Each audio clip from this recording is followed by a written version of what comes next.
தமிழகத்தில் 14 IPS அதிகாரிகள் இடமாற்றம் செய்யப்பட்டுள்ளனர். மதுரை மாவட்ட காவல் ஆணையராக ராஜேந்திரன் IPS நியமிக்கப்பட்டிருக்கிறார். தமிழகத்தில் மொத்தமாக 14 IPS அதிகாரிகளை இடமாற்றம் செய்து தமிழக அரசு அறிவித்திருக்கிறது.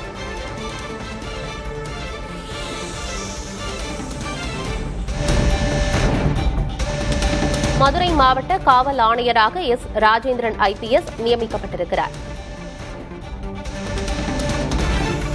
திருப்பூர் மாவட்ட காவல் ஆணையராக ராஜேஸ்வரி IPS நியமிக்கப்பட்டிருக்கிறார்.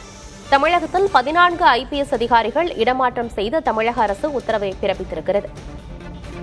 மதுரை மாவட்ட காவல் ஆணையராக ராஜேந்திரன் IPS நியமிக்கப்பட்டிருக்கிறார்.